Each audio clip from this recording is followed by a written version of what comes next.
سلام حسین. سلامتی. حالت چطوره؟ چه خبر؟ برای آقا شروع کردیم بالاخره. من خیلی طول کشید رو ریسرچ کردم. الکی نبودین. اصلا اومدم اینجا دیدم این ستینگ میکروفون و دوربین و نور و آره خیلی وقت بود میخواستم بکنم. بعدم خیلی حرف میزدی راجبش، ولی اصلا چی شد که اومد تو ذهنت که من یه پادکست باید راه بندازم؟ ببین انقدر ما بیرون با بچه‌ها میشستیم، همینجوری مثلا من هر از گاهی بچه‌ها ساعت 12 شب میومدیم اینجا راجع به موضوعات مختلف صحبت میکردیم و بعد جذاب میشد شده بود. بعضن تا 6-7 صبح هم رفته بودیم و من اینجوری که آقا اینا رو باید ضبط کنیم، این مردم تشنه‌اند. و خیلی کانسپت‌های خیلی جذاب و جالبی هم بود. یعنی من مقدار سوالایی که میدیدم ملت دارم، بعد بحثایی که خودمون میکردیم، بعد خب ما هم خودمون خیلی توی مثلا اینترنت و اینا میچرخیم و تاپیک و موضوع مختلف از این ور اون ور نگاه میکنیم که شاید خیلی اونقدر اون انرژی تایم رو نمیذارن. بعد مثلا تو دیسکاشن ها و تو مهمونی‌ها که مثلا راجعش صحبت میکنیم و اینا میبینم خیلی برای خیلی جالبه و فکر میکنم که آدینس خودشو داره. ما هم میتونیم آدمایی که شبیه خودمون بیشتر فکر میکنن رو پیدا بکنیم. ولی فکر میکنی مثلا دنیا داره به چه سمتی میره؟ همه قراره که برودکست بکنن؟ یعنی مثلا حتی این عینکی که فاوندر اسنپ چت را انداخته بود که تو کلا تو لایو استریمینگ زندگیت باشی. آره. نه فکر نمی‌کنم مال همه باشه. یعنی خیلی آدما پسیون، خیلی از آدما هم اکتیون.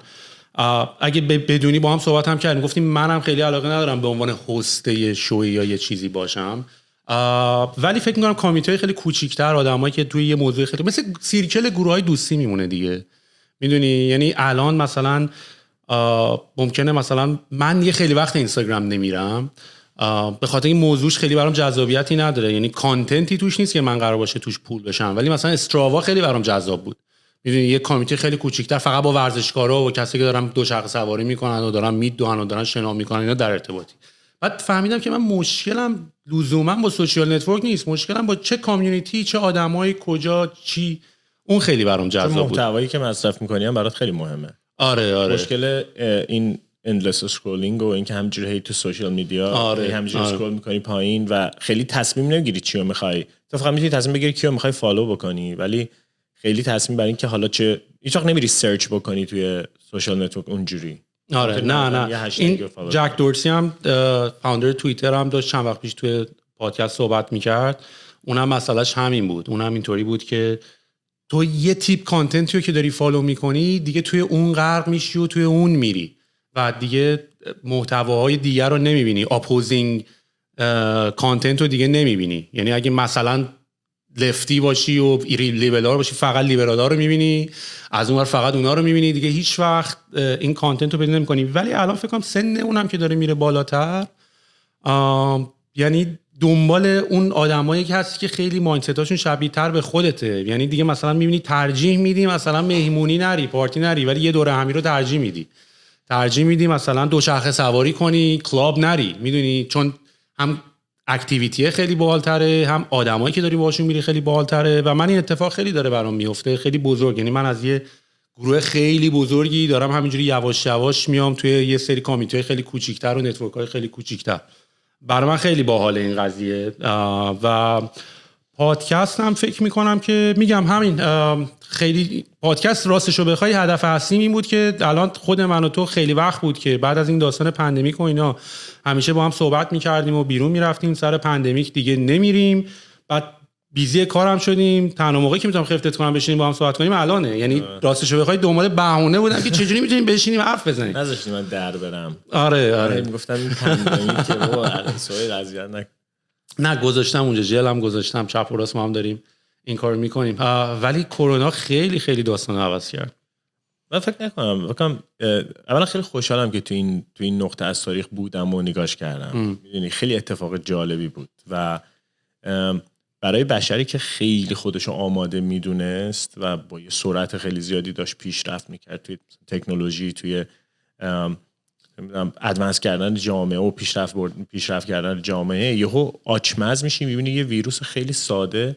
خیلی جالبه. من فوریه من اینکه رفتم سفر، هنوز خیلی این پندمیک به این صورت مطرح نشده بود.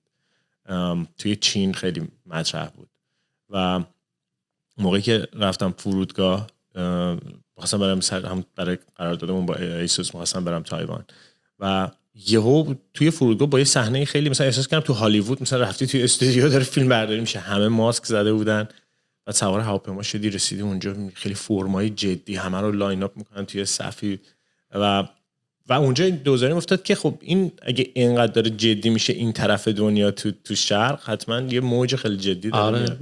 من فکر میکنم اتفاقی که قرار بود توی 10-15 سال به صورت خیلی معمولی بیفته خیلی کامپکت قرار شد الان تو این 1 سال اتفاق بیفته. یعنی تمام این شرکت‌ها و تمام اتفاقایی که داشتن قرار میشد ریموت بشن یا تمام اون ترندایی که داشت به سمت ریموت به پیش میرفت همین الان آلردی داره اتفاق میافتاد، ولی داشت توی 10 سال اتفاق میفته. یعنی شرکتایی مثل ما، یعنی من و تو هم که مثلا باز خیلی مایندست اینو داشتیم که خیلی همه چی باید ریموت باشه و اینا، ولی باز میدونی باز مقاومتی داشتیم، ولی دیگه ما رو هم مجبور کرد دیگه، چه برسه به خیلی از آدمای دیگه. و با حرفتم خیلی موافقم، برای منم خیلی جذاب بود. یعنی منم بیرون که قضیه رو داشتم نگاه می‌کردم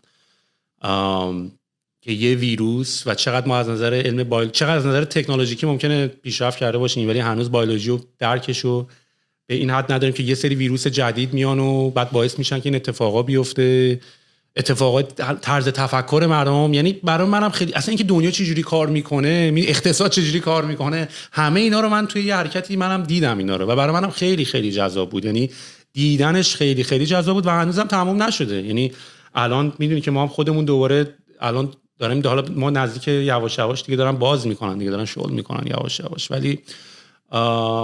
ولی مثلا امریکا الان میدونی شور مردم رو میبینی، یه سری ها میگن ما داریم فریدام ما رو اما میگیرین، چرا من باید ماسک مثلا بزنم؟ ایران خودمون عروسی، من الان 2 تا عروسی دعوتم ایران من اصلا نمیدونم چی کار دارم میکنم، من خیلی نگران خانواده‌ام هستم و فکر میکنم شور و فرهنگ از اینجا میاد دیگه. یعنی الان داری میبینی و دوستای خودت رو داری میبینی، آدمای خودت رو داری میبینی، اصلا فرهنگ و شورم مال بقیه و مال اونا نیست، دور و بریام همینن، اصلا خیلی اختلاف هم داریم با هم دیگه توی این زمینه طرز فکر. ولی ایران رو من خیلی خیلی خیلی نگرانشم، علل خصوص که هنوز مادرم هم اونجاست، بنابراین نمیدونم. متأسفانه جزو کشورهایی شدیم که موج دوم براش اتفاق افتاد. یعنی مثلا باز امریکا براش موج دوم اتفاق افتاد، ایران براش موج دوم اتفاق افتاد. مثلا تو کانادا تو وقتی گراف رو نگاه میکنی رو به کاهشه، ولی خیلی جاهای دیگه دقیقاً الان موج دوم دوباره شروع کرده رو به رشد و خیلی نگران کننده است. میفهمم استراتژی ایران و استراتژی ایرانی که کاری دیگه دستمون بر نمیاد، میدونی شغل کنیم بره همه بگیرن، ولی اونم استراتژی خیلی دیگه. مثلا بعضی کشورها دیگه هم همچین استراتژی دارن ولی باز هنوز حواسشون به بیمارستانا هست، باز هنوز آمارا میاد، باز هنوز ارقام میاد. نمیدونم، ایران کشور خیلی عجیبیه دیگه، فکر میکنم واسه همیناش. یعنی ما با این که خودمون دو پدر خودمون رو درآوردیم که از ایران بکنیم بیایم بیرون، باز خبراش ولمون نمیکنه.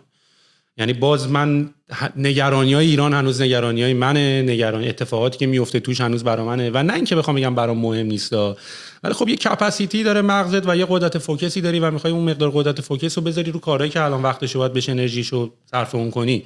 من دیگه نخ ندارم حالا دیگه کم اخبار اینو بخونم کم اخبار اونو بخونم، ولی ماشاءالله ایران بک تو بک تنهات نمیذاره. یعنی اصلا وقت عزاداری و استراحت هم نمیده، بک تو بک. میدونی میره اتفاقا کلا تو ایران زیاد بود ولی با این پندمیک هم تو کل دنیا سرعت اتفاقا مثلا یهو افزایش پیدا کرد. ولی اتفاقا نکته که میگه خیلی باحاله که میگه مثلا من به ایران هنوز فکر میکنم و جالبه. مثلا چیزی که من خیلی ذهنم مشغول میکنه اینه که تو همش داری به این فکر میکنی که من چجوری الان ترایب مثلا ایدهش کامیونیتیه دیگه، اون نیش کامیونیتی تو. حالا میتونه این بر اساس محل جغرافیایی زندگیت باشه، میتونه بر اساس این باشه که تو مثلا به کامیونیتی ورزشکارا تعلق داری، تو کامیونیتی اونات. ولی این ایده‌ای که تو همونقدر که در مورد مثلا خودت تو یه شهروند جهانی میبینی که داری در مورد کل آدمای دنیا فکر میکنی، ناخودآگاه یه ارقم در مورد این داری که اوکی آدمایی که تو ایرانن چه اتفاقی میفته، بعد دوباره یه زوم دیگه میکنی بچهای محله شهرک غربی که توی زندگی میکردی، یه ارق خاصی حتی به شهرک غرب داری، بعد زوم بکنی تو ساختمونتون.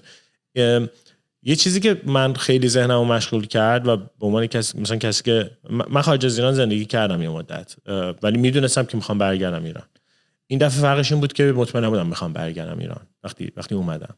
و یه فکر خیلی بزرگ اینه که همه آدما هم حتما تو مهاجرت درگیرشن، اینه که تو هویت خودت تو دنبالش هستی. یه ایرانی اومدی و حالا یه چیز دیگه ای، میدونی، تازه توی یه کشوری که خیلی به قول معروف از همه قشرهای مختلف توش اومدن، کشور مهاجرپذیر. کانادا خیلی کشور مهاجرپذیریه، ولی با این بحران مواجهی و ولت هم نمیکنه. یعنی تو همچنان یه ایرانی و این مفاهیم سنگینی که خیلی توی ذهنهای ما هم شکل گرفته، یه چیزی مثل وطن. خب وقتی میگم وطن منظورم کشور نیست، یعنی تو حتی برو به گذشته، به اون قبیلت مثلا، و اینکه چجوری باید با این دیل بکنی. وقتی که جغرافیای محل عوض میشه خیلی بیشتر برات سوالم پیش میاد. آره ببین، من خیلی این حس وطن پرستی و اینا رو از نظر جغرافیاییش میگم، از بچگی هم نداشتم. نه اینکه نداشتم، چون یعنی نداشتم به اون معنایی که ممکنه مثلا بگی او این اصلا پس مملکت براش مهم نیست و اینو براش مهم نیست، ولی دنیا رو خیلی به عنوان خودمون رو خیلی به عنوان انسان میدیدم تو به عنوان ایرانی، و خب بقیه انسان‌ها رو هم میدیدی. حالا شاید نتیجهش میتونه این باشه که به خاطر اینکه نسل ما نسلی بود که از همون اولش با تلویزیون و با اینترنت و از همون اولش آنلاین چت یه خارجی توش بود و یه نفر اینجوری بود و شاید فکر میکنم من خیلی این احساس این که ایران چه من بعد احساس میکنم اصلا احساس قشنگی هم نیست لزوما. دنیا رو پس یعنی بیخیال شدی، بقیه انسان‌ها مهم نیستن، فقط لوکیشن جغرافیایی که تو به دنیا اومدی برات ارزش مادری داره و خیلی خیلی خیلی نکته خاصی برات داره، بقیه آدما پس اصلا خیلی برات مهم نیستن.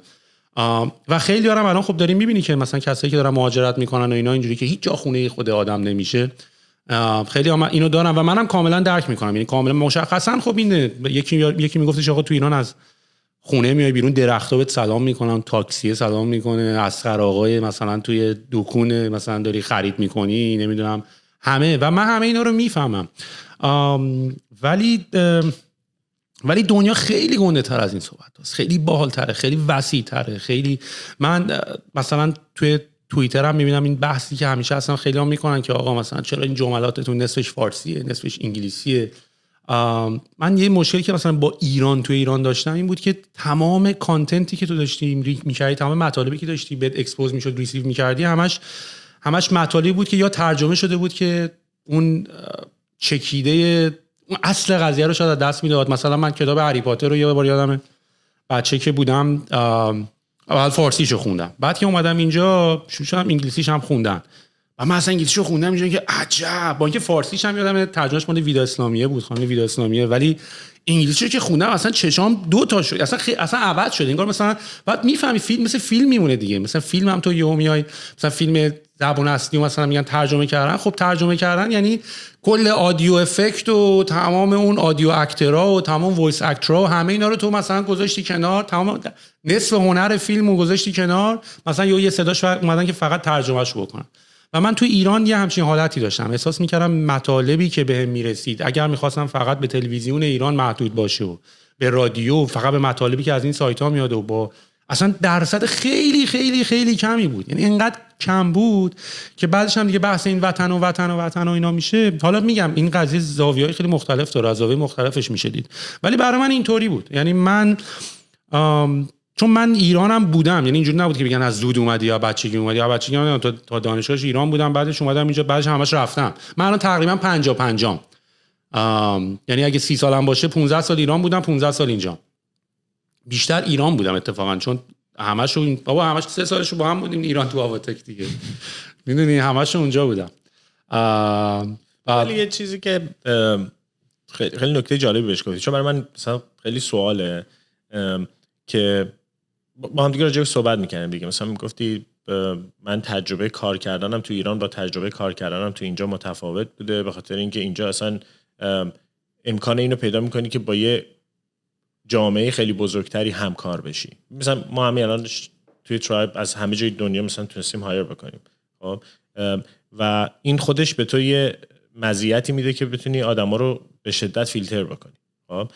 ولی این دسترسی به اطلاعات چقدر عامل این لول، شاید بتونیم بگیم مثلا پیچیدگی و لول سافیستیکیشن این فردی که مثلا میخوای باش کار بکنی. یکی از مشکلات اینه که خودتون میگی همه خیلی مثلا دسترسی به اطلاعات چون تو ایران پایینه، نوع آدمایی هم که کار میکنی اون میزان اطلاعاتی که تونستن مصرف بکنن به همون میزان تبدیلشون میکنه به آدمایی که پیچیدن و تمام نکته ادویکیشن هم همین بود. یعنی دانشگاه ها ایدهش این بوده که شکل بگیره، مدارس ایدهش این بوده که شکل بگیره که با آدما رو به موجودات سافیستیکیتد تری تبدیل بکنه.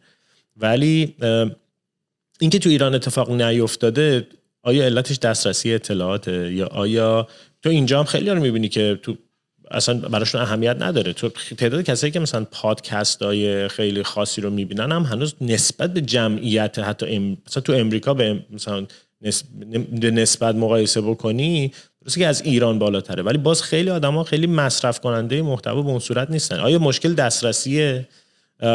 مشکل چیه؟ ببین مشکلشو که من پین پوینت کردن مشکل که فکر کنم از ایناست که ابعادهای مختلف داره، هر ابعادو میتونی تاچ بکنی و فکرم نمی کنم لزوما دلیل اصلیش محدودیت اطلاعات باشه، چون خود من و خود تو هم از همونجا اومد، میدونی، یعنی من و تو هم همون قدر اکسس داشتیم که بقیه داشتن. یه اتفاقی چند تا اتفاق افتاد توی ایران، من خیلی برام جالب بود، برای اینکه همین الانم جالبه، هنوزم دارم میبینم، خیلی برام جالبه.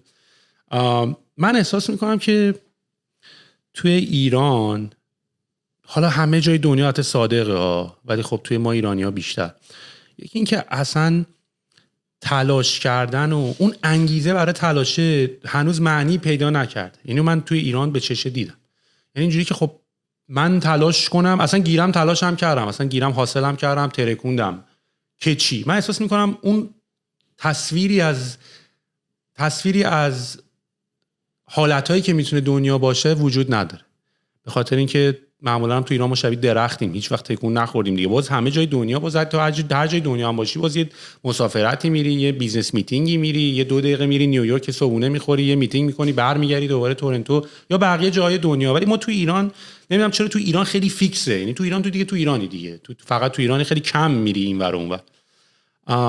و من با بچهای خودمونم که صحبت میکردم احساس میکردم هر چقدر که من مثلا صحبت میکنم، مثلا انگیزه بدیم آقا این کارو بکنیم اون کارو بکنیم اینجوری میشه، من فکر کنم من نمیتونستم تصویر خوبی براشون به تصویر بکشم که خب یعنی چی. یعنی مثلا فکر میکنم که خیلی اگه کار بکنه ماشینش مثلا از پژو 405 میشه 206، خیلی دیگه کار بکنه از طبقه 16 میره طبقه 18. این بود تصویری که تو ذهنشون بود و این براشون به اندازه کافی انگیزه نداشت. از یه حرف دیگرم پارسا زد بهم یه بار، اونم گفتش که ببین تو ایران اصلا کلا کاراکتر آنترپرنور نداریم، یعنی همه پدر مادرها اینا پول گذاشتن بانک، سودشو دارن میخورن، بچه‌ها اینو دارن میبینن، میدونی بچه هم فکر میکنه کارکنه رفته تو پاچش، اونم اینجوریه که خب بابام که رفت پول حسابتون میاد تو حساب من، سودشو من میخورم. و من واقعا دارم اینا رو بینه دارم میبینم و واقعا بعضی موقع که با بچه‌ها و دوستای خودم که دیپتر صحبت میکنم اینا رو ازشون این حرفا ازشون میاد بیرون، میدونی، یعنی میبینی که واقعا کار کردن و اصلا احساس من اسمارت نیستن، رفته تو پاچه‌شون اگه کار بکنن. بعد زندگیشون از دیدشون نسبت به زندگی دید خیلی محدودتریه. حالا راجع به همه صحبت نمی‌کنیم ولی داریم میگیم شرایط جغرافیایی چیکار کرد. وقتی مثلا جت ندیدی، کروز ندیدی و زندگی باحال‌تر ندیدی، امکانات دیگه ندیدی، حالا لزوما هم فقط راجع به رفاه حرف نمیزنم، آره، وقتی اینا رو ندیدی انگیزه هم نداری و فکر میکنی همینی که هست. اصلا این جمله رو من اینقدر زیاد شنیدم، زندگی همینه دیگه، این اینقدر میره تو مخ من این جمله، زندگی همینه دیگه. من اگه اون شخص زندگیو دیده بود و میگفت همینه دیگه قبول میکردم، ولی وقتی هیچ قسمتشو ندیده اینو میگفت، من یه همچین چیزی میبینم، یعنی احساس میکنم یک کمتر دیده شده. یعنی خب ما خودمون هی ریسرچ کردیم، راجع به آدمای مختلف دیدیم، این کمتر دیدم آدمی که اهل ریسرچ باشه و شل کرده باشه، میدونی، یعنی دیده باشه، یعنی رفته باشه مثلا چه میدونم مثلا بایوگرافی ادیسون رو خونده باشه، بایوگرافی نمیدونم نیکولاس تسلا رو خونده باشه، بدون استیو جابز و بیل گیتس و اینا واقعا چه کسایی بودن، واقعا بدونه و باز شل کرده باشه. یعنی واقعا رابطه مستقیم عدم دانستن و شل کردن واقعا رابطه مستقیم داره، تو چیزی که من دیدم. و ببین به نظرم این مشکل توی همه جای دنیا هست، تو ایران به شکل خاص خودش هست. و تو مثلا وقتی راجع به این صحبت میکنی که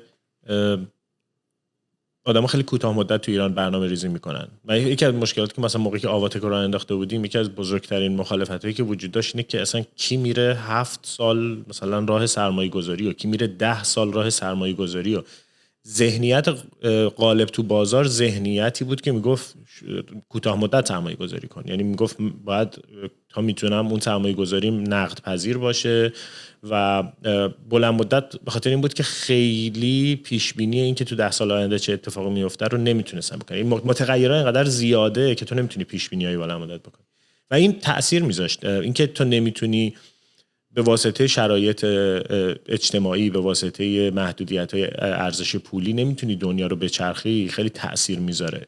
تو دنیا رو شروع میکنی به ابزرو کردن، به شناخت دنیا.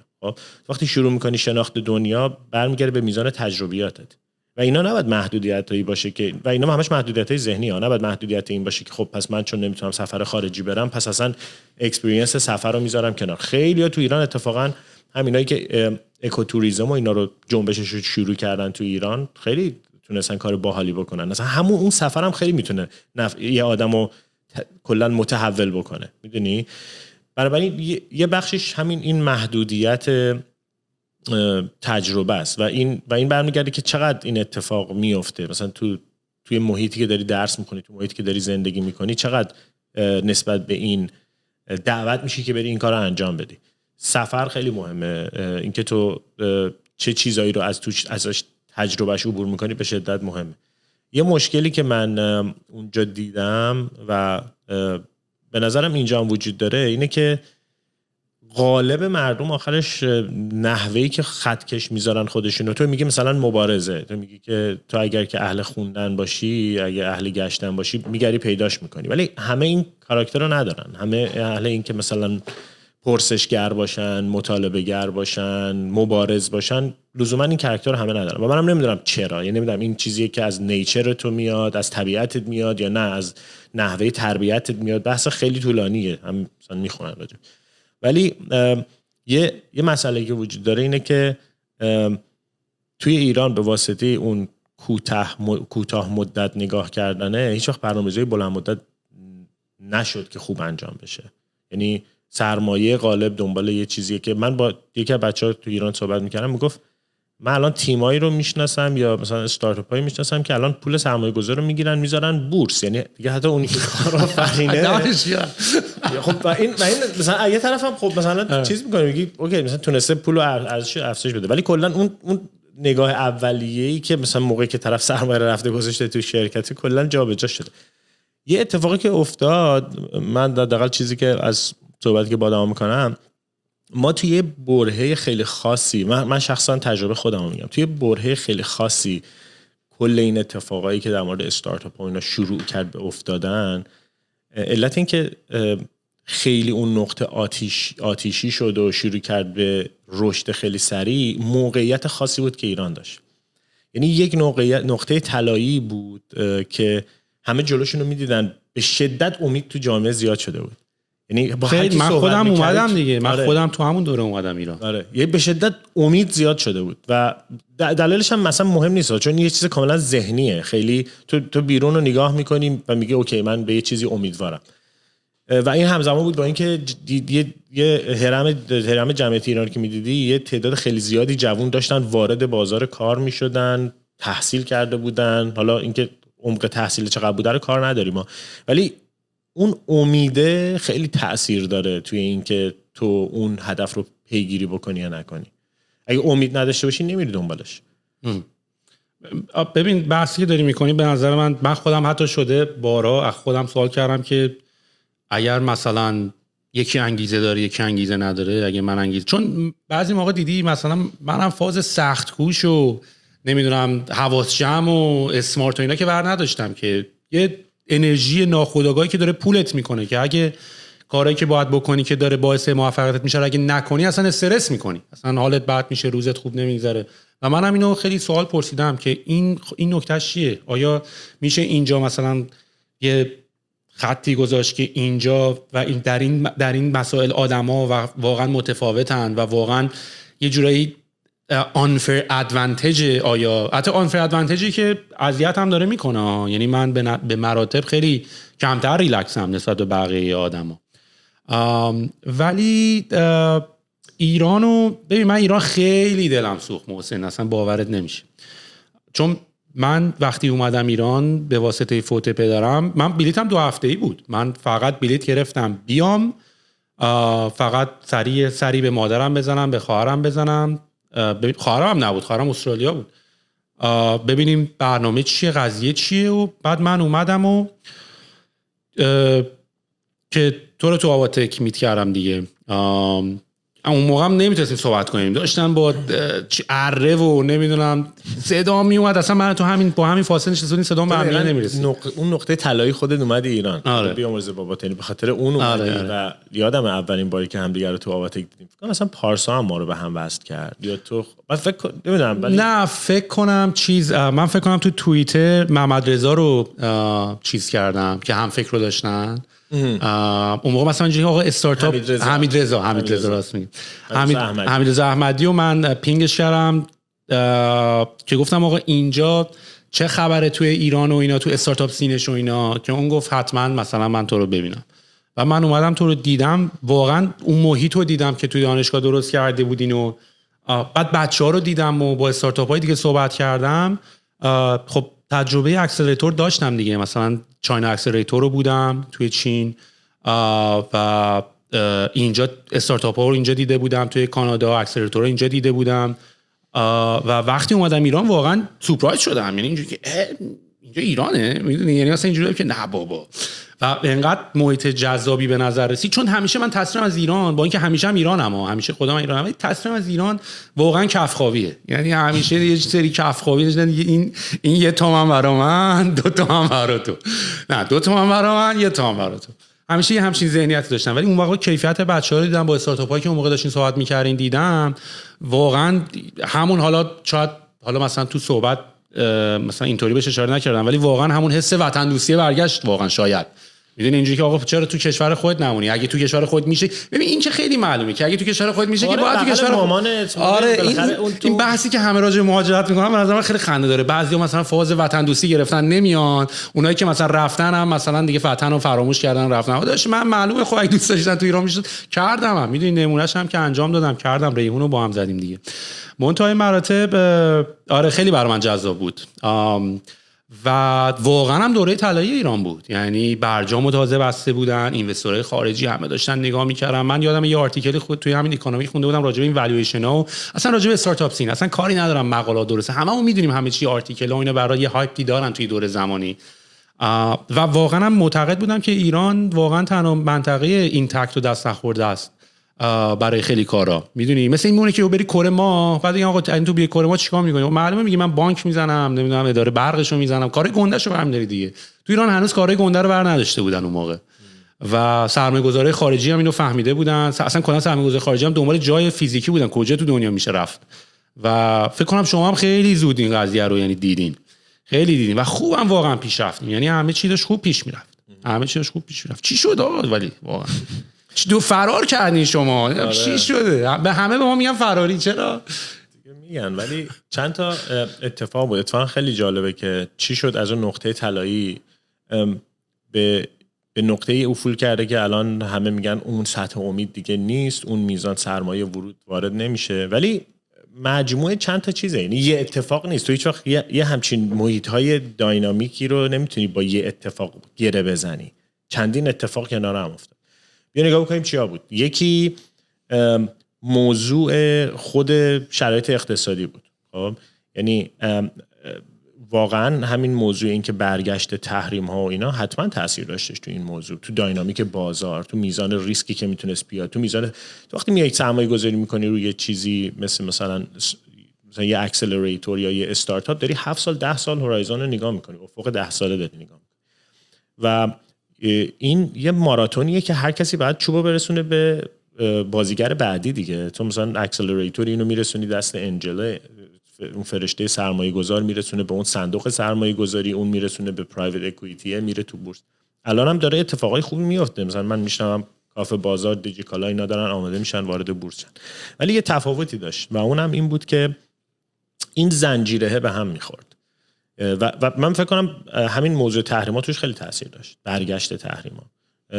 چون پیشروهای این ماجرا که داشتن پورتفولیوهای خوبی میساختن، مثل سراوا، مثل همون حتی مجموعه اسنپ و اینا، به هر حال نگاهشون به این تأمین مالی این بود که خب بازیگرای خارجی رو میتونیم بیاریم، کسایی که با این حوزه آشنان، با این فضای سرمایه گذاری آشنان و باورش دارن.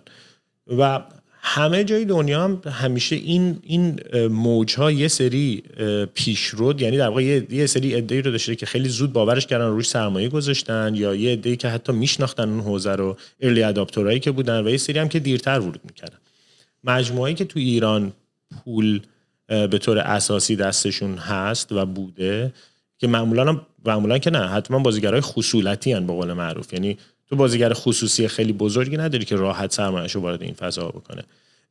جزء بازیگرایی بودن که دیر وارد این فضاها میشدن، ولی نگاهشون هم به این فضا یه نگاه دیگه ای بوده دیگه. نگاه این بوده که خب میتونیم به یه مجموعه‌ای مثلا فرض کن یه اپراتور که یه لایسنسیه که باید حاکمیت در واقع ایشوش بکنه و یه مجوزی که حاکمیت باید تاییدش بکنه، خب هر موقع که زمان ورودش شد، بالاخره اون مجموعه میتونن این سیاست‌ها رو بذارن، اون مجوزها رو بدن و اون اقتصاد دور یه مثلا اپراتور شکل بگیره. درسته؟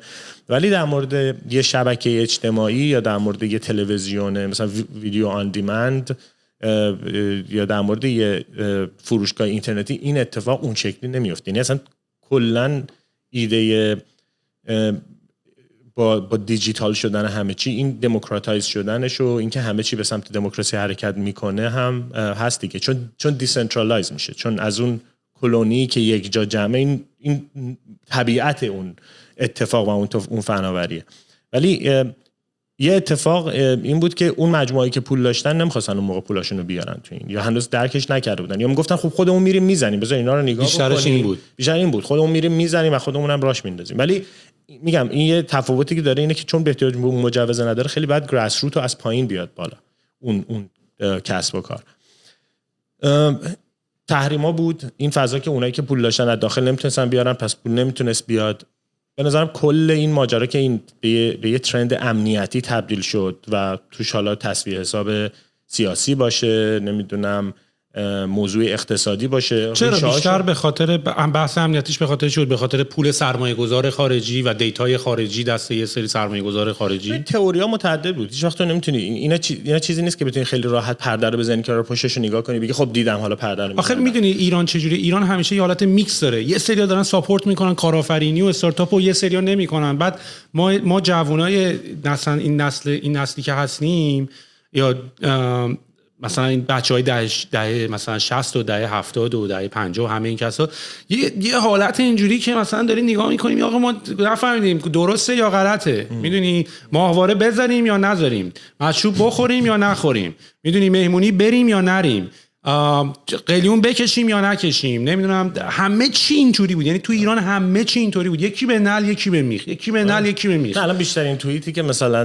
مقامات ایران میزنن در حالی که مثلا واقعا هنوز توییتر در دسترس عموم افراد نیست. به هر حال این یه تضادیه که همیشه اونجا بوده و همیشه تو کشور متأسفانه وجود داره.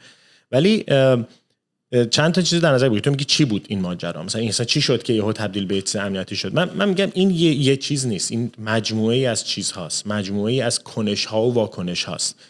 من مطمئنم توش افرادی بودن که دنبال تصفیه حساب سیاسی بودن، افرادی بودن که توش دنبال تصفیه حساب اقتصادی بودن، عده‌ای بودن که دغدغه امنیتی هم داشتن، مثلا یارو کارش این بوده که با نگاه امنیتی به همه چیز نگاه بکنه.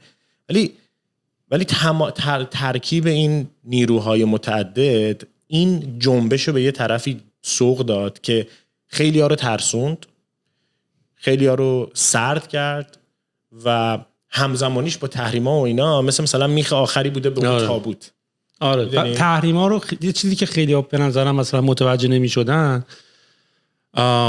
چون خیلی هم این فاز اینا تو ایران مثلا من میبینم که اونایی که ریشه درست داشتن و خوب شروع کردن و نمیدونم مثلا به باد پول سرمایه نبوده و اینا، اونا هنوزم پاورجان، میدونی. ولی چیزی که مثلا به نظر من این حرف هم درسته هم غلطه. من که قبولش دارم. آخه میتونی بعد مشکل بحث سختی بحث اینه که از یه جهت رو نمیتونی، باید از چند جهت به قضیه حمله کنی و اون موقع میتونی مثلا یه نتیجه خوبی بگیری.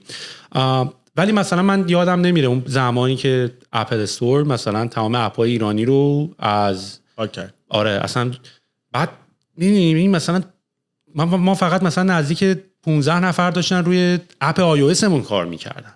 زمان، انرژی، تایم، دیسیژنا، پول، هزینه. بعد عملا اپت از اپ استور رفتن بیرون بماند که نتیجه 1 سال تلاش و کوششی که داشتی میکردی، اون اپو داشتی درست میکردی، باگاشو فیکس میکردی، بهترش میکردی. بچه‌هایی که الان دارن دیولپ میکنن چیکار باید بکنن؟ میدونی باید باشون خدافیزی کنی. بحث تحریم اینجوری نبود که تحریم شدیم اپمون دیگه تو اپ استور نیست. میدونی خیلی خیلی خیلی هزینه‌های خیلی عجیب غریبی داشت. ولی تحریم هم یه در واقع یه اتفاق تو بازار دیگه. نهایتا تو اتفاقای متعدد داری توی بازار. چه میدونم حتی تو کرش مارکت رو تو سال 2000 مثلا اون حباب اینترنتی که حتی تو وال استریت اتفاق افتاده بود، اینا چیزاییه که واکنش‌های بازار، واکنش‌های سیاسی، واکنش‌های سیاسیه. یعنی خیلی محیطی که تو داری توش کار می‌کنی محیط پیچیده‌ایه. تو به عنوان یک کارآفرین همیشه با این فضای پیچیده همینجا مواجهی. میدونی همینجا نرخ ارزم حالا بالا پایین میشه. آخه وقتی اختلافش خیلی کمتره. مثلا اینکه تو میتونی پیش بینی بکنی. آخه وقتی تو راجع به استارتاپ صحبت میکنی، کلا دلیلی که استارتاپ ها اینقدر جذاب شدن و همه گیر شدن و اینا به خاطر اینکه هزینه و کاست درست کردنشون کمتر شد و تعداد بیشتری میتونن بیارن. بحث دیستریبیوشن دیگه نداری، اینترنت داره برات دیستریبیوت میکنه. بحث بیلد، خیلی سرویس بیرون هست داری استفاده میکنی. تو وقتی از بیشتر از این درصد از این سرویس ها نتونی استفاده بکنی، معنای استارتاپ و تایمینگی که it's a good timing to do an startup یکم عوض میشه. تو وقتی بحث ما دیگه، تو وقتی نتونی از AWS آمازون استفاده بکنی و اینفراستراکچرش هم نیست، به نظر من، و میگم دیگه حالا ما هم نسل اولی استارتاپ ها بودیم به هر حال. میدونی تمام شرکت هایی که ما مثلا خب الان شرکت های دیگه که به وجود اومدن دارن تمام این کار اینفراستراکچر رو میکنن، اینا همه شرکت های نسل بعدی هستن که دارن میکنن و دارن واقعا کار راحت‌تر میکنن. و به نظر منم توی پروسه بخواید توی مثلا توی یه زوم 20 30 سال نگاه بکنی قضیه رو، بیای بیرون نگاه بکنی، خب توی 20 30 40 50 60 سال خیلی زمان کمی نبود. این 1 سال 2 سالش هم رفت به این به اینتروداکشن قضیه، میدونی که شروع بشه و این داستاناست. ولی خب یه سری چیزا رو باید در نظر بگیریم که به خاطر این داستانا اصلا به خاطر اینکه AWS هست اصلا تصمیم میگیری که یه سری کار رو بکنی، وگرنه باید بری دیوآپس. من مشکل اصلی رو نبودن اینا نمیدونم. من مشکل اصلی رو این میبینم که شکل گیری اینها به یه سری ملاکایی احتیاج داره که اونها نیست. میدونی الان ما تو ایران یوتیوب باز نیست، ولی یه نسخه مشابه بالاخره توزیع محتوا رو آپارات داره انجام میده. خوب بد مثلا کیفیتش رو کار ندارم، اما مسئله نبودن اینا نیست. مثلا تو چین رو نگاه کن، اینا نبودن ولی ملاک ها بستری فراهم بوده برای اینکه بتونه شکل بگیره بوم میشه. حتی اون بستر اگر اندازه بازار باشه، در مورد چینی اندازه بازار بزرگ صحبت میکنید، تو ایران اندازه کوچیک‌تر. من مشکل رو نبودن اونا نمیدونم، مشکل رو زیرساخت مناسب برای شکل گیری اونا میدونم. ما تو آواتک واقعا با بیمه و مالیات و اصلا زبان مشترکی وجود نداره. چون اصلا من چیزی که برام جالب بود وقتی اینجا شرکت ترایب رو انداختیم این بود که اصلا در واقع آمادگی فضا برای پذیرفتن یه شرکت نوپا خیلی متفاوت بود. تو از ثبت شرکت ما اونجا واقعا موامون سفید میشد یه شرکت ثبت میکردیم. حالا خیلی ما رو اذیت میکردین، شما که خیلی اذیت میکردین. اصلا بحث‌های حقوقی میدونی، یعنی اون فضای خیلی مناسب نیست. یعنی اگه بخواد چیزایی اتفاق بیفته و حرکتای اتفاق بیفته که اونجاها و اینا خود تحریمی هم هست بیشتر. اینا ما مشکلمون آره هم مشکل داخلی هم مشکل خارجی. داخلی سنگین‌تر از خارجی. آره و این که تو مثلا واقعا با یه سری حرکات و خب نمیشه اتفاق میفته، دلایل متعدد داره، ولی اینا همش تاثیر میذاره رو این که چقدر اون نوآوری‌ها شکل میگیره، چقدر اون کسب و کارها شکل میگیرن. ولی متاسفانه این اتفاق افتاده و توی ایران الان سطح امید پایینه، ولی ببین همه امکان اینو ندارن که از ایران برن. من اصلا همچین حرفی رو نمیزنم. آره نه من میگم ولی وقتی به نگاه بکنیم خیلیا نمیتونن، خیلیا نمیخوان و این به این معنی نیست که اونا حق ندارن که مثلا اون ببین کن شرکت ترایب که مثلا الان داریم همه روش کار میکنیم برای من یه تجربه متفاوتی و این تجربه برام جالبه و چیزی که متفاوتش میکنه نگاهیه که من به اینکه این شرکت چیه پیدا کردم و با نگاه‌های گذشته‌ام فرق میکنه. من آواتک رو متفاوت از شرکت قبل می‌زدم، این شرکت هم متفاوت از آواتک دارم می‌زنم، ولی بزرگترین تفاوتش اینه که من خیلی در واقع کلاریتی بیشتری دارم، خیلی واضح‌تر میتونم ببینم که این الان چیه و میخوام چی کار بکنم و نگاهی که شایدم با تغییر دیدت اتفاق میفته، شاید اتفاقی که در درون و در دنیای درونت اتفاق میفته. ولی چیزی که برام خیلی جالب تره توی ترایب و توی شرکتی که الان دارم روش کار میکنم اینه که همونطور که تو بدنت میزان قند خونت و ضربان قلبت و اینا رو به عنوان متریک رو داشبوردت و رو اپل واچ تو رو دیوایس های مختلف نگاه میکنی، این تعیین نمیکنه که تو کی، این تعیین نمیکنه که تو چی.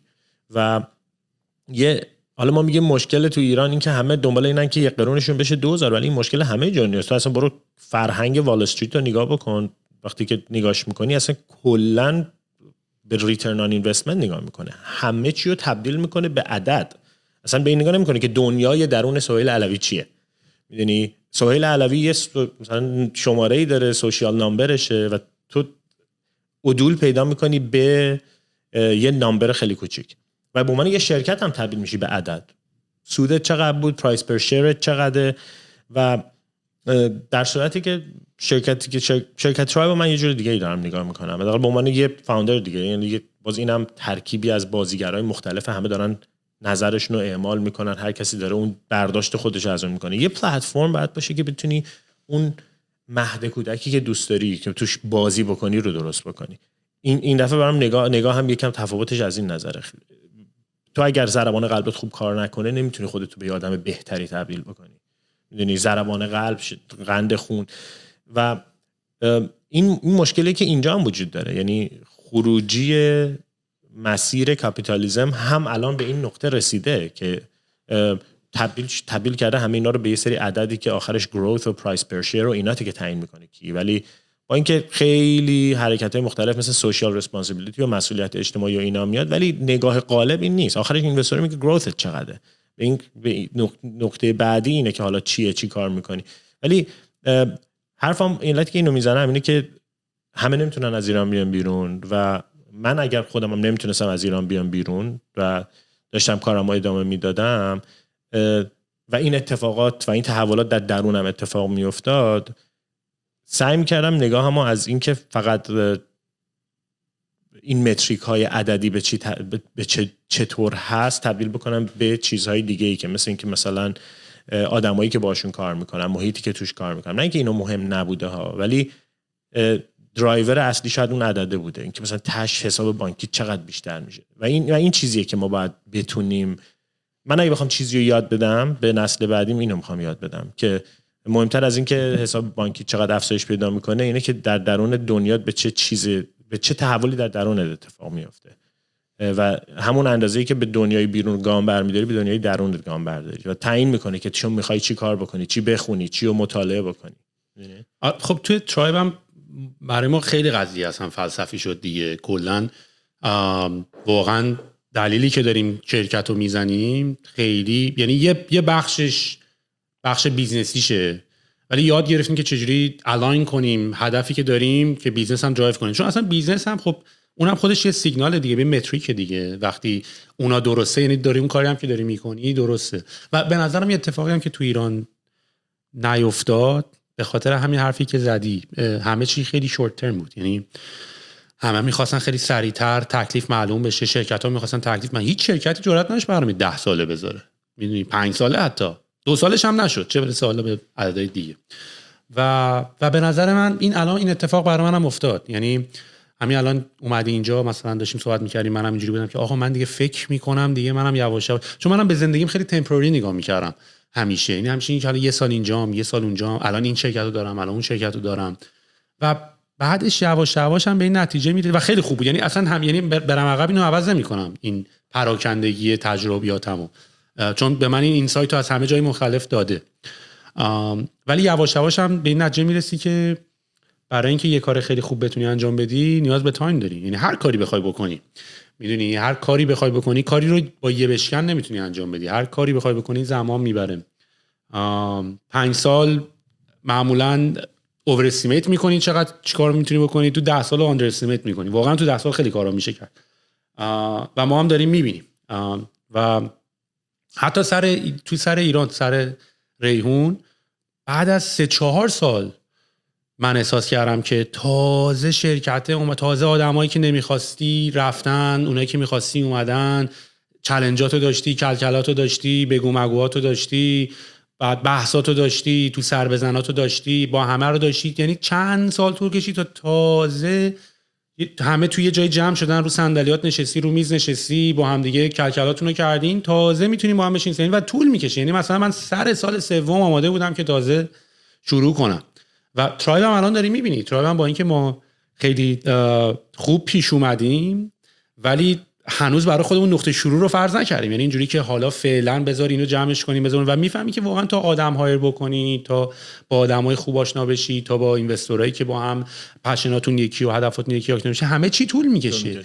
و این نبود زمان توی ایران، این نداشتن این احساس، به نظر من هیچ کار مینینگفولی نمیتونی بکنی. هر کاری هم بخوای بکنی، یعنی هر چقدر من از الکی اپتیمیسم بدم میاد. میدونی این که حالا ما تو ایرانیم و وطنمون و من هیچ دیتایی نمیبینم که نشون بده که ما داریم به یه سمت درست درمونی میریم و هنوز مشکلای بیسیک داریم. میدونی یعنی بحث حجاب و بحث خوردن مشروب و اینا اینجوری که ولم کن بابا، شما بشین همین بحثا رو بکنین، شما بشینین بحث کنین که آقا نماز خوبم هست. تو که میدونی من پایم بشین 2 ساعت 3 ساعت راجع به خدا و خداوند و اینا صحبت کنیم، معتقدم نه به معنی که اعتقاد دارم، دیتا و اِوولوشن رو بیا بشینیم صحبت بکنیم، ببینیم چی هر چیزی که هست میتونیم با هم صحبت بکنیم دیگه. میدونیم ولی اینکه میگی که توی ایران این اتفاق نمیتونه بیفته، من میخوام بگم که یه مقدار زیادیش هم کاراکتر خود آدم هست. یعنی اگر تو رو الان بندازن توی قفسی ببرن اونجا پیادت کنن بگن دیگه نمیتونی خارج بشی، نمیتونی بشینی بگی من آدم بی امیدیم کاری نمیتونم بکنم.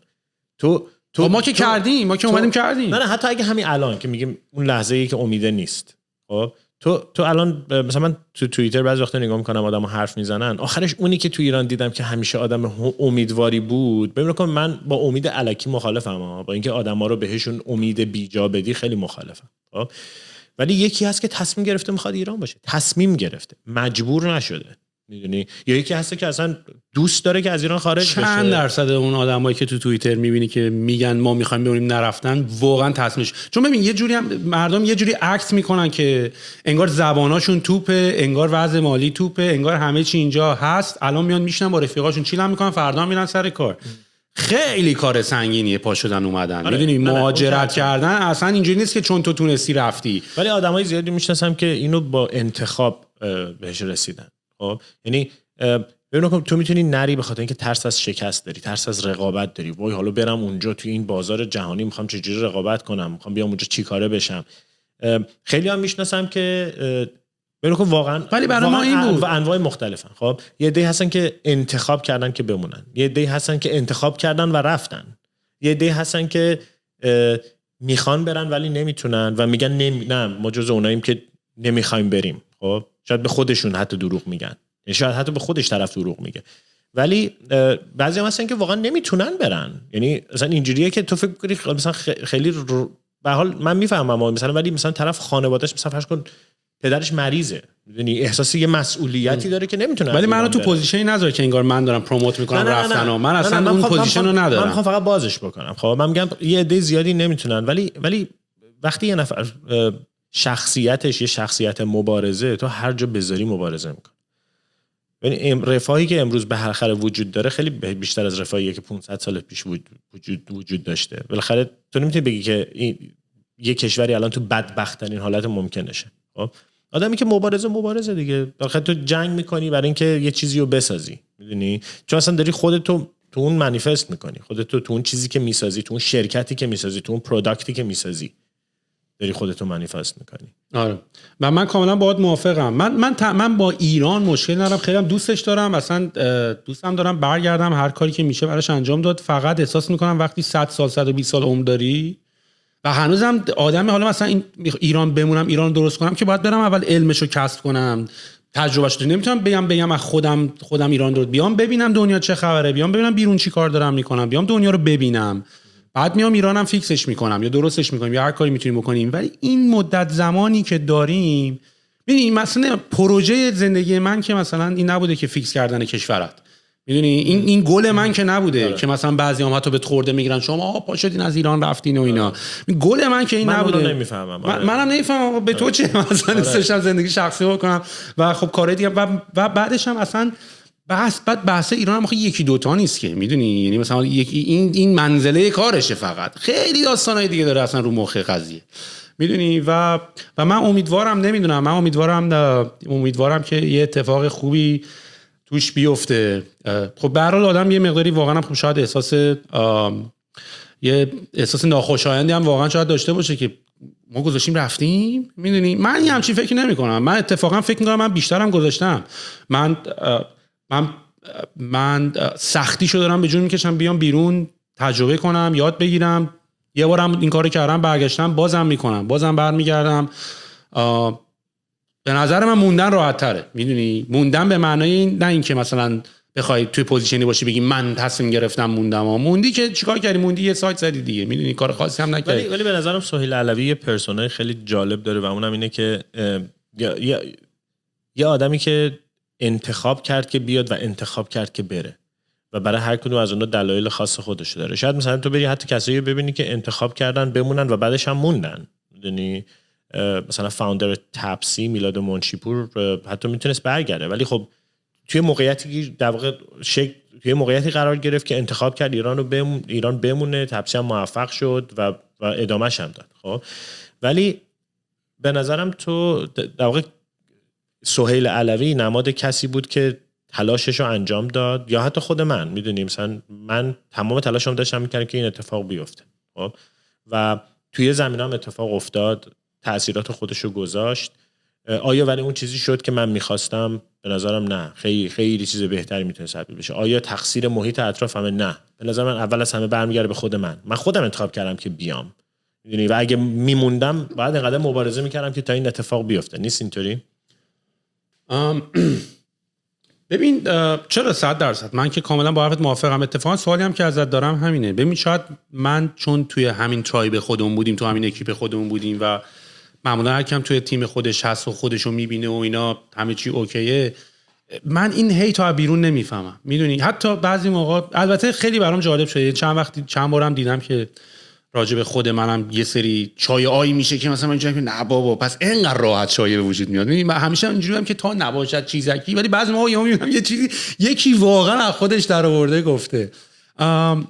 ولی من این مقدار از هیتی که نسبت به شخص خودت، سراوا، آواتک، کلمه‌های کلاهبرداری، دزدی اینا اومد و من که داشتم میدیدم نمیفهمیدم منشأش چیه. آخرام احساس کردم حتما چیزی هست و من خبر ندارم چون منم اونقدر دیپ تو قضیه نیستم.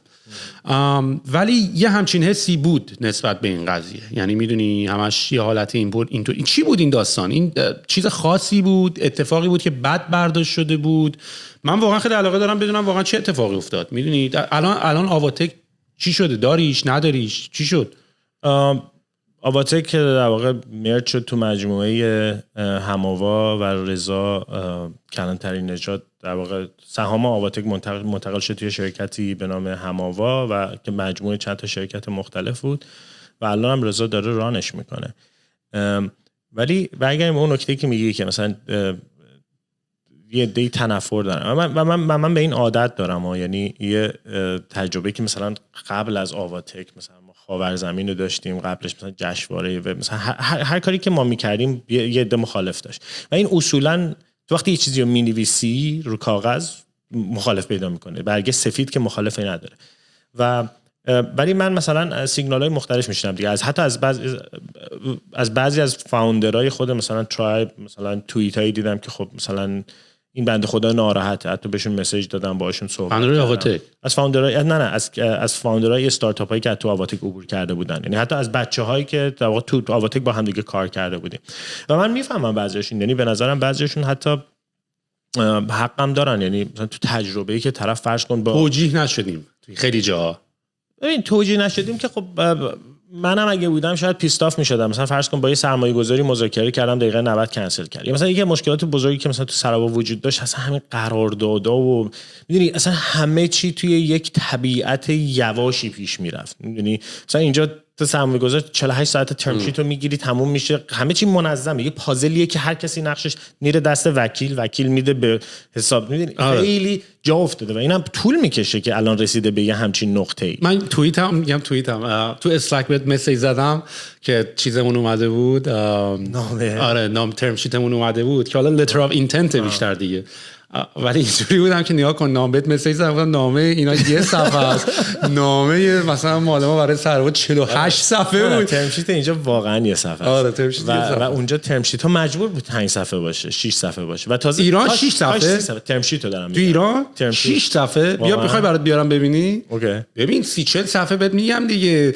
فورس ماژور اگر زلزله اومد و نمیدونم رنگ دریا آبی شد و خورشید از زیر در اومد، در این حالت بعد اینا رو بخونی، بعد اینا هم چون حرکت خوش در آورده بعد میرفتی با وکیلا صحبت میکردی دیگه. میدونی بعد تو ایران هم تو خیلی تعداد اینوستورات هم زیاد نبود، یعنی که بخوای مثلا قضیه رو، یعنی باید با هر کسی که داشتی نگوشیت میکردی با همون میرفتی جلو. اینطوری نبود که خیلی ها رو خیلی کامپتیشن ایجاد بکنی بهترین ترم شیت رو بتونی دریافت بکنی.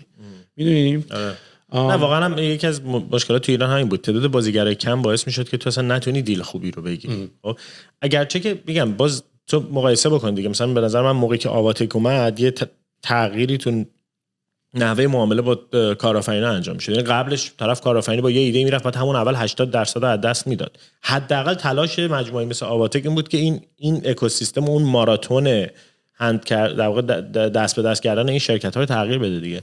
ولی باز میخوام برگردم به سوالت که مثلا میگی یه ایده که این همه تنفر برای چیه؟ خب واقعا من نمیفهمم تنفر برای چیه.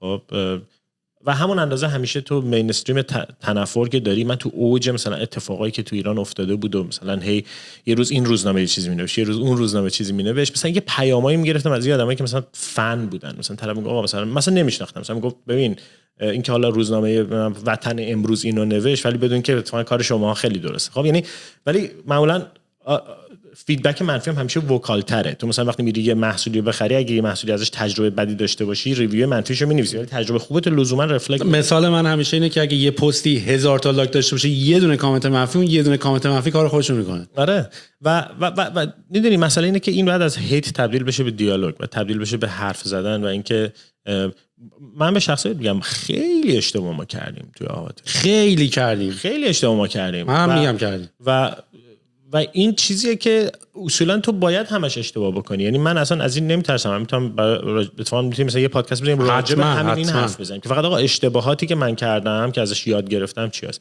ولی هر کسی تو دنیای خودش این تجربه اشتباهاتشه، میدونی دایره اشتباه کردناشه. میدونی تو تو ریحون زمین بازیت رو فراهم کردی که بری اشتباه کنی. اصلا این شرکت ها پلتفرمایی که تو میسازی برای اینکه بری توش خودتو بسازی، توش کامیونیتی تو بسازی. اصلا پلتفرمه، شرکت پلتفرم. ما همیشه تو خبرزنی مثلا 2 تا جلسه میذاشتیم برای اینکه مثلا فعالان، اون اسمش بود فعالان وب، خیلی اوج خلاقیتمون این بود، فعالان وب دور هم جمع بشن حرف بزنن. اون میتاپمون بود. خب وقتی جمع میشدیم همون اولش مثلا خیلی شروع میکردن که اینا برای چی این کارو میکنن، اصلا چرا باید یکی براش مهم باشه محیط اطرافش چیه، چرا همش نگاه تو دفترت نیست 2 تا 4 تا نشه. ولی این یه بخشی از کاراکتر، به نظر من یه بخشی از کاراکتره. یعنی تو اگه کامیونیتی بیلدری و اگه یه فردی هستی که علاقت اینه که محیط بسازی، سازمان بسازی، آدمای دورتو بسازی، کاراکترته. میدونی اینو باید بتونی بری تو شرکت مانیفستش بکنی. یکی هم میره توی مثلا چه میدونم یه فرض کن یه گردان جنگی این بازیشو میسازه، هر کسی میره یه آرتیست میره یه جای دیگه میسازه. و ما خیلی اشتباه کردیم. مثلا من میتونم برگردم بگم و که مثلا حتی سراوا چه اشتباهاتی کرده و اینا چیزایی که آدم بعد راجبش حرف بزنه. ولی چیزی هم که دوست دارم ازت بپرسم، مثلا این ریحون سراواست، آواتک سراواست، این سوال همیشه که دیدی که آخرش به برش میگردونم به این، یعنی این که میگی ما راجع به کیه؟ خود ایندیپندنت آواتک یا ما یعنی سراوا؟ آواتک یعنی سراوا؟ ببین من هیچ وقت از سراوا نمیتونم حرف بزنم، چون اصلا واقعا خیلی جالب بود. مثلا همون موقع مثلا توییت میومد که محسن ملایری از مدیران ارشد صاحب سراوا، مثلا اگه من حتما سهام بهم آفر بکنن یا آفر میکردن حتما قبول میکردم و قبول میکنم. ولی نه واقعا هر کدوم شخصیت‌های خودشون دارن. ببین ولی یه مسئله دیگه هم که داریم اینه که خیلی با تصویر آدم‌ها گره میخوره شرکت توی ایران. ولی اینجا هم پرسونال برنده هست، مثلا استیو جابز و اپل، ولی مثلا بری گاورننس اپل و حاکمیت شرکتش نگاه بکنی که اصلا نقش استیو جابز اونقدر پررنگ نیستش. ولی وقتی میگم ما، منظورم ما و هر کس دیگه‌ایه که توی اکوسیستم داشتیم با هم کار می‌کردیم. منظورم من میتونم اشتباهات خودم رو خیلی راجبش بیشتر حرف بزنم، که از توی اینکه نحوه اداره آواتک چجوری بود، چجوری مثلا استارتاپ‌ها به سرمایه‌گذارا وصل می‌کردیم. ولی توی تمام این تلاش هیچ کدوم مثلا با پلن و برنامه‌ریزی که خب بریم سر 4 تا جوون و کلا بذاریم و اینا هم نبوده که تو با یه تصویری داری میری. ولی از کجا اومد؟ چرا این خلوص نیت توی قضیه معلوم نیست؟ چرا اینقدر حس اینی که البته من خودم میتونم جواب اینو بدم. ما کلا ما ایرانی‌ها مثلا تو این بوره هستیم، مثلا من اینجا تو استارتاپ‌ها اشتباه میکنن همه با فیدبک میدن، همه خوبن، مهربونن، کمک هم دیگه میکنن، میدونی پارتی اشتباه و فیل کردن پارتی از قضیه. تو ایران فقط همه دنبال اینن که تو ایران انقدر تو ایران همه هیچ کاری نکردیم و پیشرفت‌ها انقدر یواشه.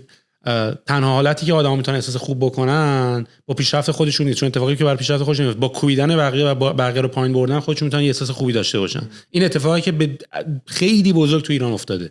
ماشاءالله ایران هم که دیگه اینقدر داره شاخصهای اساسی رو رد میکنه دیگه، شاخصهای اجتماعی و این چیزایی که مثلا میتونی در نظر بگیری، هپینس چقدر اینا که اصلا اینجوری که خب ولش کن اینا رو.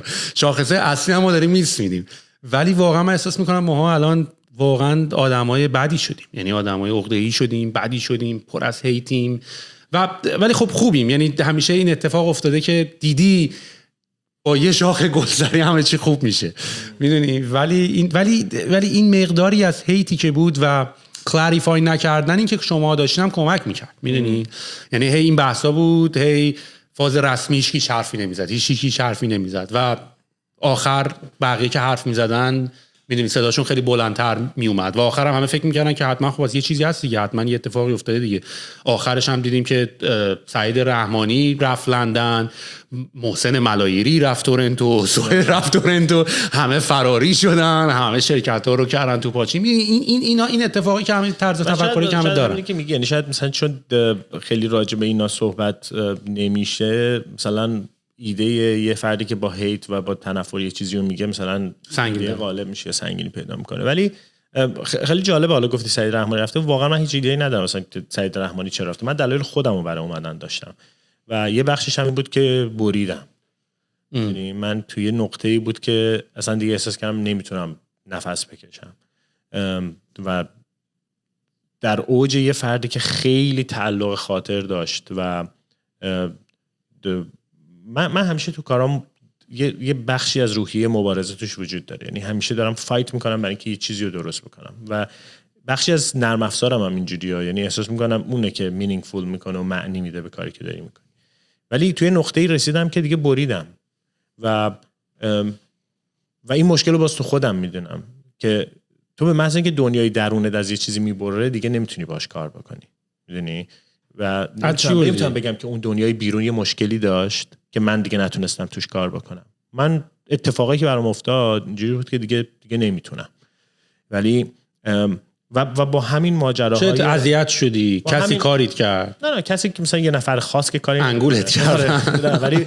ولی اتفاقی که افتاد اینه که تمام این اتفاقایی که افتاد از اینکه یه عالمه مقاله و فلان و اینا، شبنامه شروع کرد مقاله زدن و خب ما به عنوان آواتی که داریم کار میکنیم همون اتفاقی که گفتم هم داشت میافتاد دیگه. یعنی تحریما برگشتش باعث شده بود که تو پرسپکتیو میگه چقدر سرمایه از جاهای مختلف میتونی تامین کنی کم میشد. بازیگرای محلی هم که وجود داشتن میتونستی بری باشون کار بکنی، تو رو به عنوان بازیگر قبولت نداشتن. علتی که بریدم احساس کردم یه بنبسته که من دیگه نمیتونم و اون جایی بود که وقتی تو دیگه میبری دیگه مبارزه هم نمیتونی بکنی، یعنی مثلا دیگه پاشنه آشیلت خورده دیگه نفس آخرت نمیتونی دیگه بجنگی. از بچه‌ای که تو ایران میخوان کار کنن چه انتظاری داری؟ یعنی الان تویی که دیگه مثلا میگی بریدم، چون ببین من خیلی ایمیل میگیرم بچه‌ها از ایران، از آمل، از من خیلی شیراز تماس میگیرم، خیلی تماس میگیرم که من دارم میرم از ایران فلان ولی مثلا یه سری چیزا هم میبینم که لبخند میاره رو لبام، میدونی آدمایی رو میبینم که فاز مثبت الکی هم نداره، یعنی میفهمه که توی چه فضایی حتی سم فضا رو هم میبینه، مسمومیت فضا رو هم میبینه، ولی از توش یه کورسوی از امید رو میبینه و داره همچنان مبارزه‌شو انجام میده، داره شرکتشو میسازه، داره کارشو میکنه و واقعا هم میتونه کار کنه. من فکر نمی‌کنم کسی بیاد بگه که مثلا تو اوج اتفاقاتی که داشت میافتاد به نظر من شیرینگ اکانومی و اقتصاد اشتراکی یک فرصت برای بازاری مثل ایرانه. توی جاهایی که اتفاقا قدرت خرید کمتره، آدما با همدیگه یه ماشینی رو اون بکنن خیلی بهتره. خب و تو حتی تو هر بازاری میتونی فرصت پیدا کنی. برای من بنبسته شخص من بود. یعنی من از اینکه میرفتم برای اینکه یه مجوز بگیرم و نمیشد مجوز رو بگیرم دیگه بریده بودم، میدونی. یعنی من از اینکه مثلا تا ته یه قراردادی میرفتم بعد یه نامه‌ای میرفت یه جایی که دیگه با من کار نکنن دیگه، میدونی دیگه اینجوری خب برای من بنبسته، میدونی. من وقتی که بنبسته و تو وقتی روحیت مبارزه بعد چیکار بکنی؟ احساس می‌کنی اضافه کاریه، اضافه کاری مثلا منتالی به هم میریزه. اصلا خورد شده بودم منتالی، میدونی من ذهنی خورد شده بودم، اصلا هیچ امیدی نداشتم، گفتم مثلا دارم چیکار میکنم. بعد از یه طرفم خب میدیدم خب فضا هم سخت داره میشه ولی واقعا یه سری بچه‌ها رو میشناسم که اونجا دارن کار میکنن و واقعا سخته، واقعا تو ایران کار کردن خیلی سخته. دمشون گرم. من بعد بگم من کلام برای اونایی که تو محیطای سخت کار میکنن و موفق دارن کار میکنن برمی‌دارم، ولی این حرفا هم که پس اینا اومدن مثلا به استارتاپ ها تزریق سرمایه کردن که وابسته شون بکنن و اینا. اوکی مثلا تو توی حباب 2000 که توی امریکا ترکید، شرکت هایی که بوت استرپ بودن بعضیشون بهتر نبود از اونایی که مثلا سرمایه گرفته بودن حسابی و اینا بعد مثلا سرمایه گذارشون پولاشون دادن. چرا؟ خب ولی ما خود ترایب چقدر اولش بوت استرپ آوردیم جلو، یعنی اینتنشنالی با هدف گفتیم نه نمیخوایم پول بگیریم، میدونی، برای اینکه خب یه سری چیزا رو بعد تو هم اون کاراکتر اولیه شرکت فرم بکنیم. من خودم جای سرمایه‌گذاری خارجیمون توی ریحون میذارم، واقعا میدونیم منم احساس بدی دارم دیگه، چه برسه به اونا. یعنی دلار وقتی رفت بالا و تمام فکر کنم بیزنس پلنات مثلا روی یورو بسته شده، بعد یهو مثلا یهو 1/3 همه مثلا گفتی روی هر اوردر داری $1 سود می‌کنی. سرمایه ترسوه، سرمایه گذار ترسوه و باید ترسو باشه و ولی کارآفرین ترسو نیست و ترکیب ایناست که اصلا کارا رو پیش میبره. سرمایه گذار میگه من کجا چقدر پول گذاشتم چقدر ریترن داد، اصلا کارم اینه، پول بقیه دستمه، پول خودم دستمه. ولی اینکه مثلا من در مورد خودم صحبت میکنم، نمیخوام بگم مثلا سعید رحمانی باید به نظرم یه پادکست بذاری لایو بیاریش از اونجا صحبت کنه، ولی من آدمایی که باشون کار کردم همه یه چیز مشترک داشتن، یه امید خیلی زیاد برای یه تغییر بزرگ و خوب.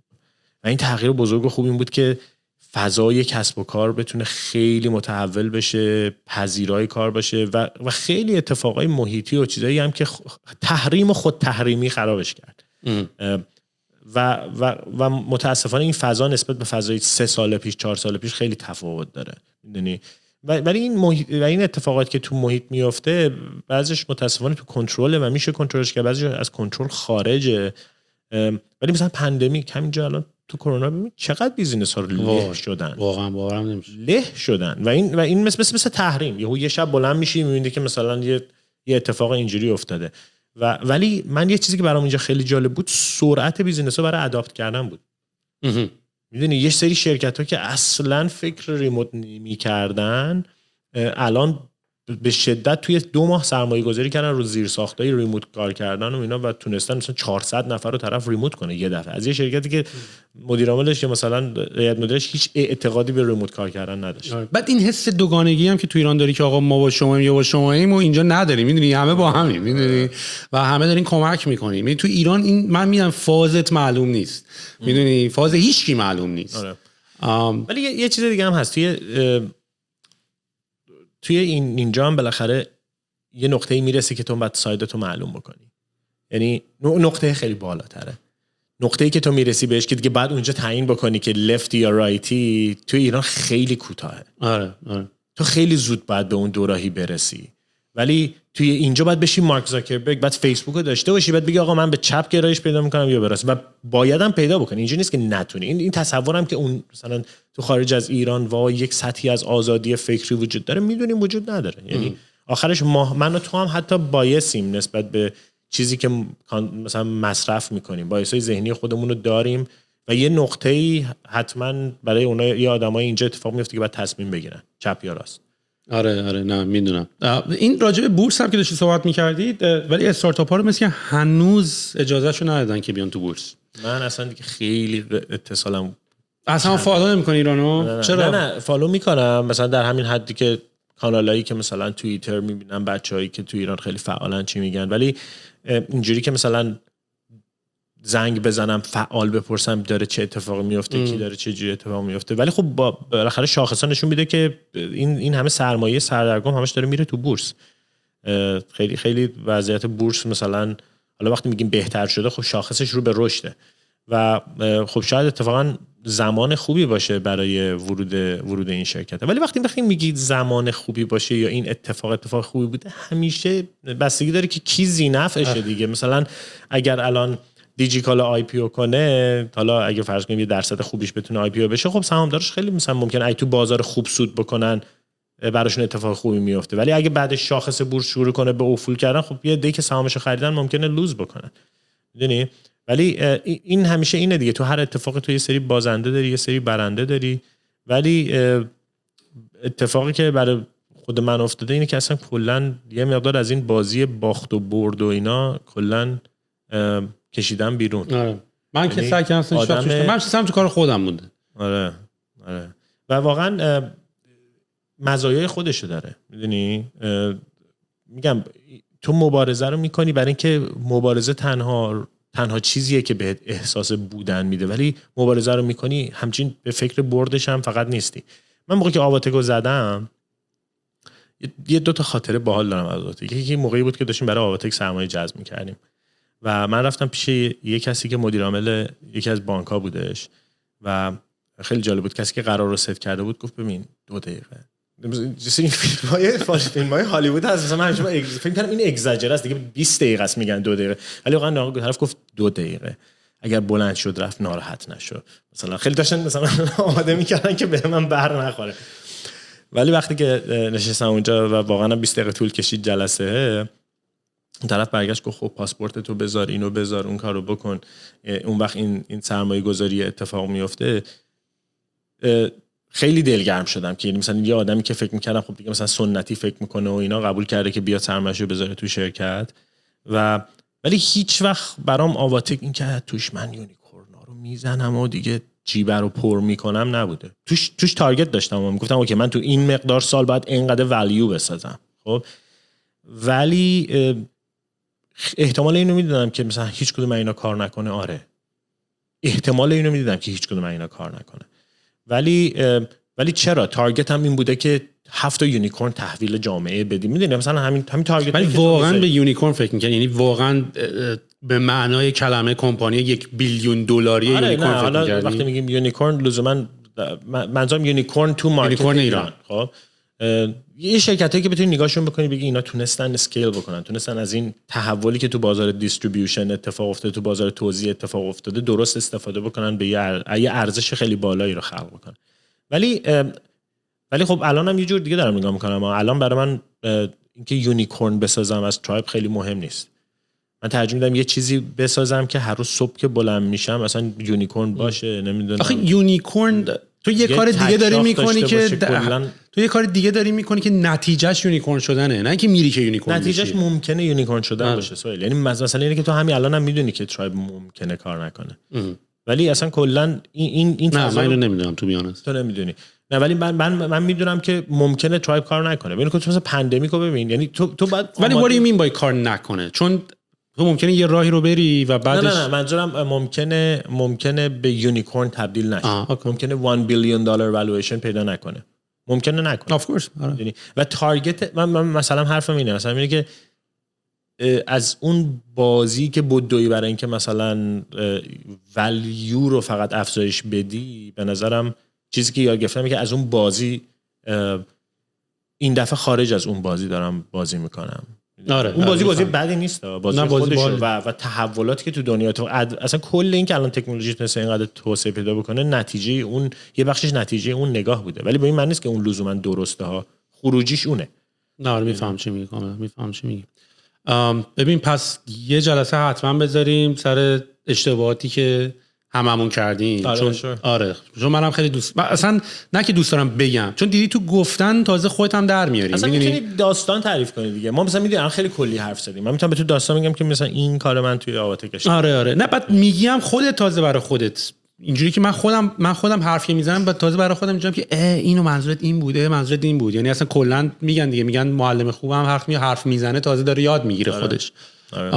و منم خیلی دوست دارم، یعنی اصلا تا حالا شاید با هم صحبتشو نکردیم، یعنی تا حالا این که راجع به این که چه اشتباهی کردیم که نکردیم. منم خیلی دوست دارم بشیم یه بار با هم بررسی بکنیم. خود آدم با خودش خیلی دیالوگ میکنه، تو هم با خودت خیلی دیالوگ میکنی. تو اصلا جوری که الان ترایبو میزنی یه بخش خیلی زیادش روی اشتباهاتی که تو شرکت‌های قبلی یاد گرفتی. دقیقاً ناخودآگاه چون نشستی هی به اونا فکر کردی.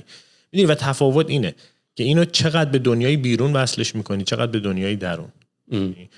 و مسئله اینه که تو یه اتفاقی که میفته، خوبیه این که بتونی اینو رفلکت بکنی و بازتاب بدی به درونت، اینه که از توش با درس میای بیرون. میدونی از توش یه سری چیزا رو میگیری. شاید محیط هم خیلی فاکتورهای محیطی هم تاثیر داشته ولی تو یه سری چیز داری برای خودت همیشه. و تفاوت به نظر من تجربه‌ام تو اینه که یواش یواش کمتر برای اینکه خودتو ثابت کنی و بگی من درستم، این ارزشش کمتر میشه، ولی برای اینکه به نتیجه‌ای که میخوای برسی، میدونی، یعنی دیگه کمتر با خودت اینجوری که مثلا توی یه میتینگ حق با منه یا توی حرف یه آدمی حق، یا حتی با پارتنرت تو بحث کردن با پارتنرت بخوای به این نتیجه برسی که نه دیدی که من گفتم، یعنی یواش یواش تجربه به ثابت اصلا خسته میشی. یعنی اصلا فکر کنم یه بچه‌ام که وقتی تو بازی میکنی، اولش یه بچه بازی میکنه 100 بار میخوره، مثلا میخوره زمین، ولی آخرش یواش یواش جدا از بس اینکه لرنینگ کروش هم داره طی میکنه، ولی اولش یه جوی بود تو خوردن زمین، یه لذتی هم تو خوردن زمینه بود، ولی بعدش دیگه اینجوری که بس دیگه 100 بار خوردیم زمین، ولی دیگه این سری واقعا هدف خیلی مهمتره و خیلی چیزای، یعنی به خاطر بازی بزرگه بازی کوچیک‌ها هم دیگه بیخیال میشی. یعنی شاید ممکن دو تا بازی اصلا بالا برد و باخت که نیست کلا قضیه، ولی یواش یواش هدف رسیدنه برات انقدر مهم میشه که دیگه خیلی چیزای سطحی که خیلی هم اذیتت هم میکنه اتفاقا خیلی کم رنگ میشه. خیلی اصلا من فکر کنم ویزدام آخر دیدی آدما آروم هم میشن واسه همینه. سن هم خیلی مهمه توش، سن خیلی موثره. تو مثلا وقتی که 20 سالته مثلا ناخودآگاه پروبابیلیتی این که محاسبه احتمالات این که من چقدر عمر دارم، چقدر مونده، میدونی مرگ خیلی اتفاق مهمیه. رفتار آدما رو تنظیم کننده رفتار آدماست. واسه همین الان مثلا تو 35 سالگی برای من مثلا نگاه هم به دنیا و اینکه با 5 سال پیش با 10 سال پیش خیلی فرق میکنه. آره برای منم من نمیگم برام خیلی فرق میکنه. چرا برای منم خیلی من که همیشه من که از ریشه در میشه بنیادی من نظرم عوض میشه، من حتی سطحی هم عوض نمیشه. من اینجوری که اگه سفیده فردا اون که پاشم میگم نه آقا مشکی ها و به خاطر اینکه اینقدر نظر آدما میبینی که تون عوض میشه، تو دیگه هیچ وقت هیچ چیزو 100% شور نیستی و خیلی اشتباهه که بری توی یه جلسه، توی یه میتینگی با یه آدمی داری صحبت میکنی، با پارتنرت صحبت میکنی و روی یه نظری باید 100%. تو همیشه باید احتمال بدی که حتی خیلی هم فکر میکنی حرف درسته، میدونی، ولی باز تو این همه بهت ثابت شده اشتباه میکنی، این همه بهت ثابت شده که یه جای کارو میلنگی. اینی که یهو میرید میگی من فکر میکنم، به نظر من اینا همه تو تجربه ثابت میکنه که اینا واقعا این اتفاقا برات میفته. یعنی تجربه ثابت میکنه که با فهمیدن بیشتر کمتر آرومتر میشی و کمتر رو حرف خودت پافشاری میکنی، کمتر هم کلش ایجاد میکنی. اصلا من که خودم امام کلش کردم بودم، یعنی اصلا فقط با داد و بیداد، ولی الان توی یکی دیگه توی ترایب دیگه مثلا اینطوری هم که آقا اصلا حتی به نتیجت نمیرسی، به اون هدفی که داری نمیرسی. حالا حقم اگه فکر میکنی باهاته به نتیجه که میخوای نمیرسی. و خدا کنه. واسه همین من میگم دیگه، فکر کنم ما هممون داریم دوچرخه سواری و خودمون حواسمون هست که بدنامون رو حفظ کنیم که این تجربه ها یا نمیریم، این همه تجربه پیدا کنیم و دیگه بمیری. یعنی من واقعا ولی الان it's time که to use them all دیگه. You don't have that much time. واقعا باید هر جا هستی تو اون چیزی که علاقته بتونی اون تمام اون چیزایی که یاد گرفتی و پیاده بکنی و این میتونه توی یه بازیه که میسازی، توی شرکتیه که میسازی، توی تابلویی که داره نقاشی میکشی، بعد یه کاری بکنی. واسه همین میگم مهم نیست که طرف کجا باشه، تو آخرش باید یه کاری بکنی. این جوریه که نرم افزار تو به عنوان یک انسان کار میکنه دیگه. نه آره کاملا باید موافقم. آقا پس یه برنامه میذاریم راجع به جایی که سوتی دادیم. آره نه واقعا بعد به نظرم راجعش صحبت بکنیم. بعدم ببین آخر رسانه ها میان اون قسمتی که تو مثلا یه بلاگ کامل نوشتی راجع به اتفاقی که افتاد دادم، اون قسمت این که سهیل علوی شاشید به اکوسیستم، ببخشید این قسمت رو توی بوق بزنی، ولی اون تیکشو برمی‌دارم. ببین آخرش وقتی میخوای یه مسیج هیت بدی میری یه تیکه حرف یکی رو برمی‌داری راجبش حرف میزنی، هیچ وقت نمیای کل حرف عقب و جلوشو بیاری. میدونی میری یه جایی یه چیزی رو برمی‌داری میاری به نفع خودت استفاده می‌کنی، چون داری با نیت اون رو تعامل می‌کنی. مثلا یه کاری رو داری می‌کنی بزرگتر، الان به نفعته که اون تیکه حرفو برداری و دورش مانور بدی، ولی واقعا بعد صحبت‌ها رو کامل گوش کرد. می‌دونی من امیدوارم این پادکست اگه که تیکه تیکه قرارش جایی کوت بشه آدما یکم وقت بذارن عقب‌تر و جلوتر. و خوبی این لانگ فرم همین قضیه است. ولی من واقعا شاشیدم منم باید اینو باز کنم، منم باید بشم بعدم بازش کنم. آره بعدم بازش کنم میریزه، ولی حالا یه کاریش میکنیم. دمت گرم آقا. بریم دوچرخه بریم دمت گرم.